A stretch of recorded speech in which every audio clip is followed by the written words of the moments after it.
selamat pagi pemirsa, apa kabar Anda di hari ini? Senang sekali kami dapat kembali menjumpai Anda dalam Berita Papua pagi ini.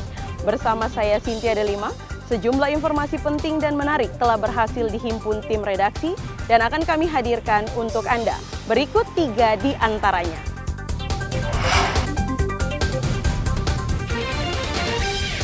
Ratusan mobil antre BBM jenis Pertalite di SPBU Merauke.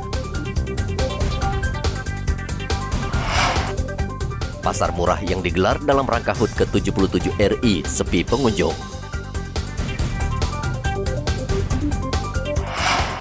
Ribuan umat hadiri pengukuhan Uskup Agung Merauke.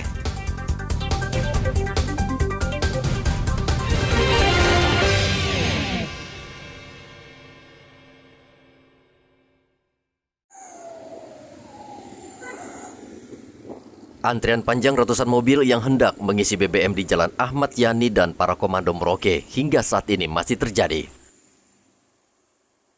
Rata-rata pemilik mobil sudah harus mengantre sejak pukul 4 subuh agar tangki bensin mobil bisa terisi penuh. Biasanya mereka harus menunggu hingga 7 jam baru bisa mendapatkan BBM yang diinginkan. Namun tidak jarang sebagian pengendara harus gigit jari karena kehabisan BBM. Pak Anwar, ini antri apa ini Pak? Pertalite. Pak Anwar antri sejak dari jam berapa Pak? Dari setengah 7. Setengah 7. Biasanya kalau terisi jam berapa Pak Anwar? Ada yang 9, 10. Oh gitu. Bapak untuk beli Pertalite di sini harganya berapa Pak? 5.000. 7.000-an ya? Iya, 7.500. 7.000 lebih ya Pak? Iya, lebih. Pak, kalau beli Pertalite di sini dijatah kah Pak? Jatah 1 kali aja. 1 kali 1 hari. Berapa liter Pak jatahnya 1 hari itu Pak? Kadang-kadang 30. Kadang-kadang 30 Pak ya. Tapi kalau antri seperti ini tetap dapat Pak ya?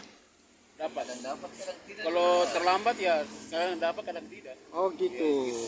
Pak, setiap hari antrinya panjang seperti ini Pak? Setiap hari Pak. Setiap hari Pak ya. Bapak antri apa sekarang ini Pak? Pertalite Pak. Pertalite. Dari jam berapa tadi antrinya Pak? Setengah 8 tadi. Setengah 8. Nah biasanya kalau setengah 8 itu isinya jam berapa Pak Santriman? Jam paling lambat setengah 10. Setengah 10 Pak ya.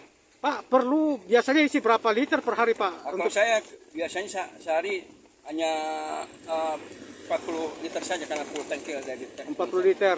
Pak di SPBU dijatah Pak Pertalite kalau beli? Jatah 60. 60 liter Pak ya?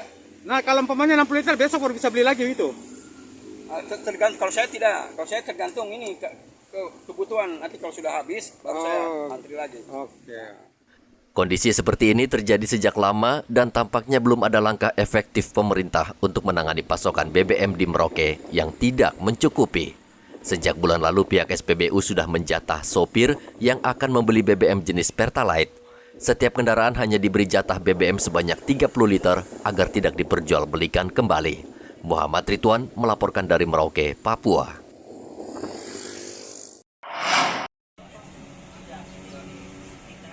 Puluhan sopir antar kabupaten di Sorong Raya mulai mendaftarkan diri sebagai penerima BBM subsidi tepat sasaran sehingga mereka tidak perlu lagi antri panjang di SPBU. Para sopir mendaftar di stan yang telah disiapkan Pertamina. Mereka berharap kebijakan ini berjalan lancar sehingga mereka tidak kesulitan mendapatkan BBM subsidi. Setelah mendaftar, 1 minggu kemudian mereka akan menerima balasan berupa barcode yang nantinya digunakan membeli BBM Pertalite dan solar bersubsidi.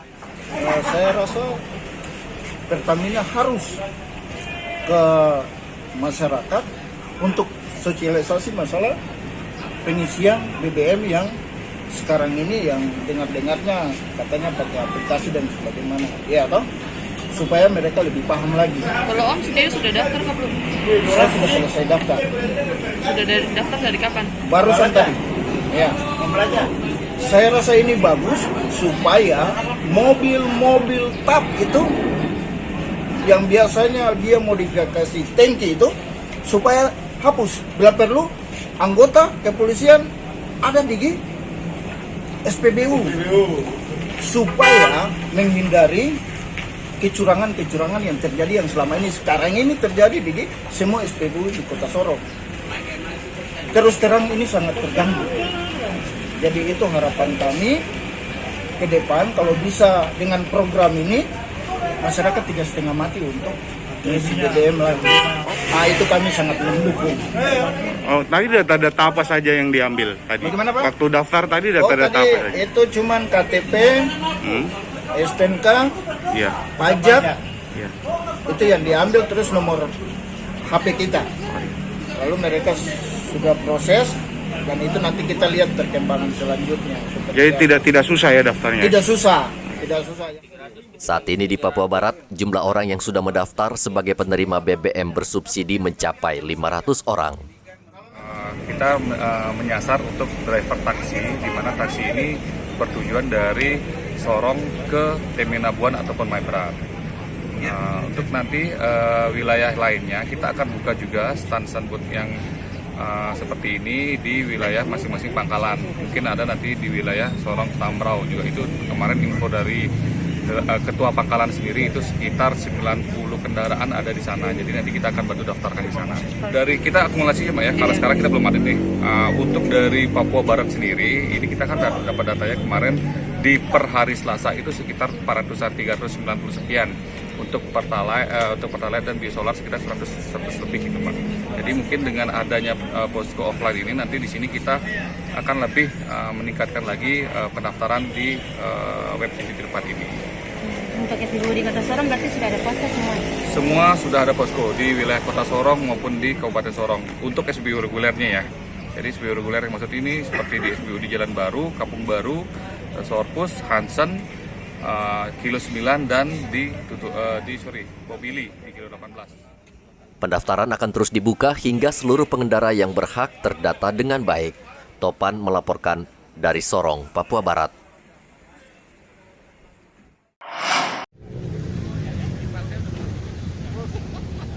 Komisi Pemberantasan Korupsi bekerjasama dengan Inspektorat Kabupaten Mimika mengamankan aset daerah. Kedua lembaga ini memasang papan atau plang di sejumlah lahan yang menjadi penanda milik Pemda. Pemasangan plang ini juga dalam rangka kegiatan monitoring dan evaluasi KPK yang berlangsung selama 2 hari.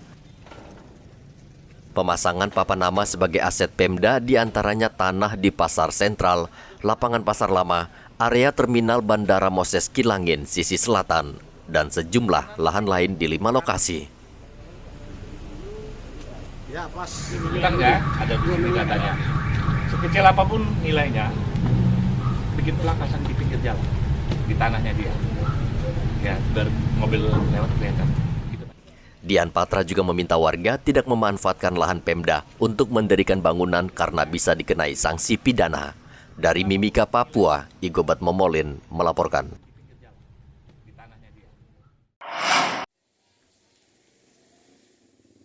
Panitia HUT ke-77 RI kembali menggelar pasar murah di sejumlah kelurahan di Merauke.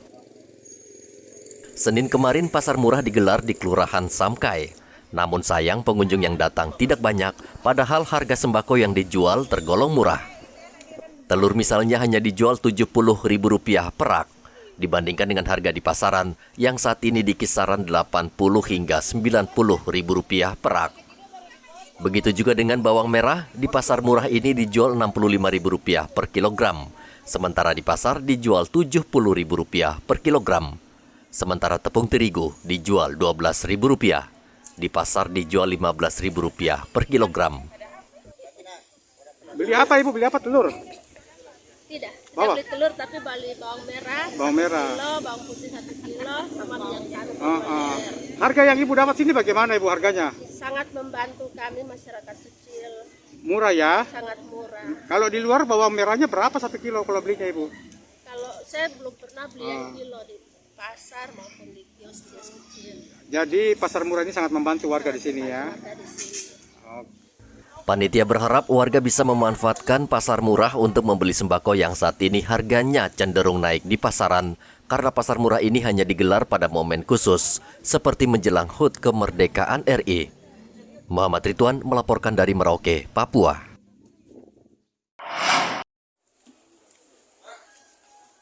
Bawang merah asal India saat ini paling banyak dibeli warga Merauke.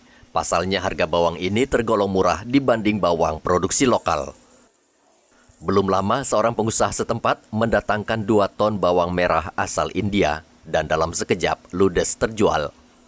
Saat ini bawang merah India dijual lebih murah, yakni Rp40.000 per kilogram, setengah dari harga bawang merah lokal yang mencapai Rp80.000 per kilogram. Selain lebih murah, bawang merah India juga berukuran besar. Rizal, salah seorang penjual bawang, mengatakan hanya dalam 2 jam bawang merah India yang ia jual habis.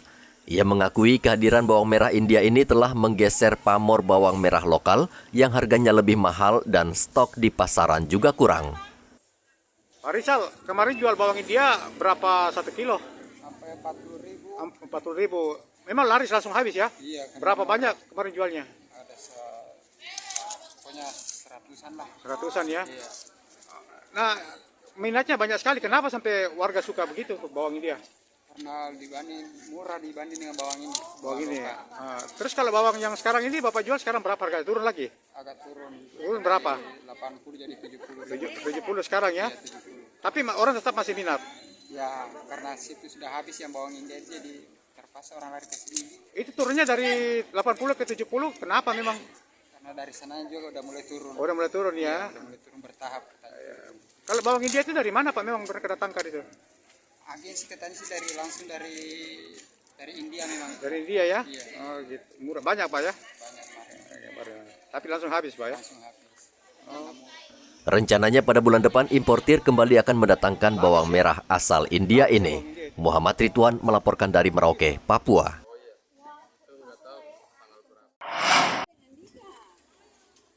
Ribuan umat Katolik di Merauke Ahad kemarin menghadiri misa pengukuhan Uskup Agung yang dilangsungkan di Gereja Katedral. Duta Besar Vatikan untuk Indonesia, Piero Piopo, resmi mengukuhkan Petrus Canisius Mandagi menjadi Uskup Agung Merauke. Uskup Agung dan Duta Besar Vatikan berjalan dari rumah menuju Katedral Merauke dengan didampingi barisan para imam, uskup se-Papua Selatan, dan 17 uskup se-Indonesia. Prosesi berlangsung khidmat disertai tarian adat suku Marin. Warga dan umat Katolik di Merauke menyambut gembira dan bangga memiliki uskup baru. Saya rasa bangga dengan uskup kami yang baru, Petrus Canisius Mandagi. Saya rasa bangga juga para uskup-uskup yang hadir di kota Merauke ini. Saya sebagai anak Papua, kita harus rasa bangga dengan momen yang tertentu ini, syukuran uskup kita ini. Jadi pesan saya untuk adik-adik kita yang ada di Papua, khususnya di Papua Selatan, bisa berubah dan ikut jejak Kristus, para misionaris kita yang sudah dahulu mereka jalani untuk kita gitu. Nah, itu yang saya tidak banyak bicara, cuma di sore hari ini saya ucapkan selamat buat uskup yang baru Petrus Canisius Mandagi yang itu saya. Jadi cukup bangga juga bahwa kota Merauke ini didatangi oleh 17 uskup ya? Ya, saya rasa bangga. Termasuk Duta Besar Vatikan itu? Duta Besar Vatikan juga hadir. Jadi saya sebagai warga masyarakat kota Merauke, saya rasa bangga dan para uskup 15 uskup yang hadir bersama Duta Besar Vatikan untuk Indonesia. Sebelum diangkat menjadi Uskup Agung Merauke, Petrus Canisius Mandagi tercatat sebagai Uskup Amboina di Ambon, Maluku. Ia diangkat menjadi Uskup Agung Merauke menggantikan Uskup Nikolaus Adi Saputra yang mengundurkan diri pada tahun 2019. Muhammad Ridwan melaporkan dari Merauke, Papua.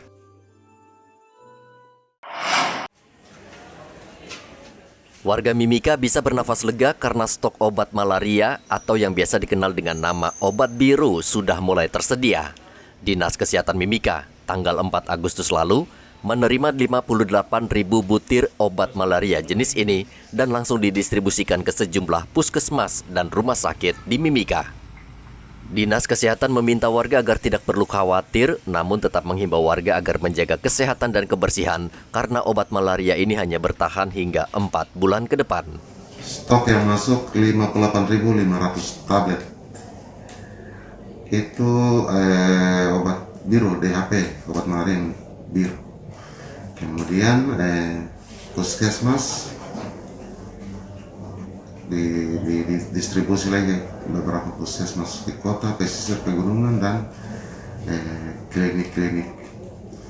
Sisa stok sekarang sisa 25.290 tablet. Sementara sisa ada di gudang farmasi. Oh, sisanya itu sudah didistribusikan ke puskesmas sama klinik. Dari 58.000 sekian, nah dibagi-bagi sisa stok 25.260 tablet. Ini bisa bertahan 2-3 bulan. Setelah itu nanti kan diminta lagi buat permintaan lagi. Kepada masyarakat kami Dinas Kesehatan menghimbau dan mengharapkan kalau rasa demam, menggigil sedikit, segera ke puskesmas atau fasilitas kesehatan yang terdekat untuk memeriksa darah. Misalnya terdapat malaria positif, tersiano, tropika bisa dikasih dengan DHP, obat biru DHP sudah tersedia di fasilitas kesehatan dalam kota dan pesisir serta pegunungan. Malaria merupakan penyakit yang kerap menyerang warga di Kabupaten Mimika. Belakangan, warga khawatir karena stok obat biru yang ampuh menyembuhkan penyakit mematikan ini habis. Untuk mencegah peningkatan kasus malaria di Mimika, Dinas Kesehatan menghimbau warga menerapkan 3M, yakni menguras, menutup, dan mengubur. Dari Mimika, Papua, Igobat Momolin melaporkan.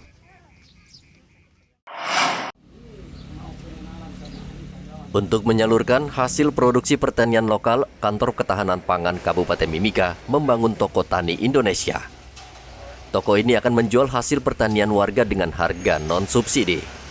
Toko tani yang berada di samping Kantor Ketahanan Pangan Kabupaten Mimika ini dibangun dengan menggunakan dana otsus sebesar 550 juta dan saat ini telah rampung dan siap digunakan. Warga bisa membeli beragam produk pangan, mulai dari ikan, sayuran, umbi-umbian, telur ayam, dan ayam potong yang dijual dengan harga di bawah pasaran. Jadi toko ini saya hampir 1 tahun ini kan saya pelajari, lihat mama-mama yang di kampung sana, yang di pesisir di pinggir-pinggir kota ini kan kesulitan jualan. Terus hanya kita punya kelompok olahan, tapi jualnya tidak jelas di mana. Akhirnya jadi konsumsi keluarga. Padahal itu kalau kita jual bisa kenapa? Akhirnya saya punya niat, saya bangun toko ini supaya mama-mama punya yang kesulitan jualan, saya langsung tampung di sini. Jadi saya ke sana, saya pergi ambil, saya bawa ke sini, saya jualan, uangnya saya kembalikan. Tapi kita harus sepakat dengan orang bahwa harga yang mereka jual bukan harga pasar. Di bawah harga pasar, misalnya sayur 1 ikat di pasar 5.000, di sini kami jual 4.000. Jadi kami subsidi karena kami yang ambil di sana.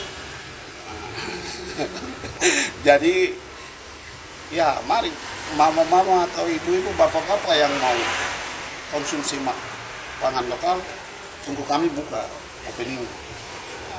Toko tani Indonesia ini mulai akan difungsikan pada akhir bulan Agustus tahun 2022. Dari Mimika, Papua, Igobat Momolin melaporkan. Pemerintah Kota Jayapura mencanangkan kawasan khusus bebas kendaraan bermotor atau Car Free Day di Jalan Pantai Hall Tekam, Jayapura mulai Ahad kemarin. Warga bisa menggunakan jalan tersebut untuk berolahraga atau jalan santai, mulai dari pukul 6 pagi hingga pukul 10. Pemkot Jayapura berharap dengan Car Free Day ini masyarakat bisa sehat jasmani dan rohani. Selain Jalan Pantai Hall Tekam, Pemkot Jayapura juga menetapkan Jalan Soasiu Dok 2 yang terletak di depan kantor Gubernur Papua sebagai kawasan bebas kendaraan yang bisa dimanfaatkan warga untuk berolahraga. Di sisi kiri arah dekat pantai, hari ini kita canangkan sebagai hari atau bukan hari tapi untuk Car Free Day. bebas kendaraan mulai dari pukul 6 sampai dengan pukul 10 setiap hari Sabtu. Jadi warga masyarakat Kota Jayapura yang selama ini sudah berolahraga, sepeda, jalan santai, senam, apapun bisa dilakukan mulai hari ini setiap hari Sabtu. Jadi terbuka untuk umum supaya kita hidupkan kawasan ini selain olahraga berkreasi juga berkreasi dalam mandi-mandi pantai ataupun juga kuliner. Jadi kita menghidupkan kawasan ini. Karena itu saya minta kepada warga masyarakat silakan hari Sabtu pukul 6 sampai pukul 10 bisa menggunakan bebas kendaraan, bebas hambatan sepanjang 2,5 km. Frans mengatakan area bebas kendaraan ini bertujuan mendukung program pemerintah pusat agar masyarakat bisa berolahraga dengan santai dan aman sambil menikmati jajanan atau kuliner yang disajikan UMKM. Hendra melaporkan dari Kota Jayapura, Papua.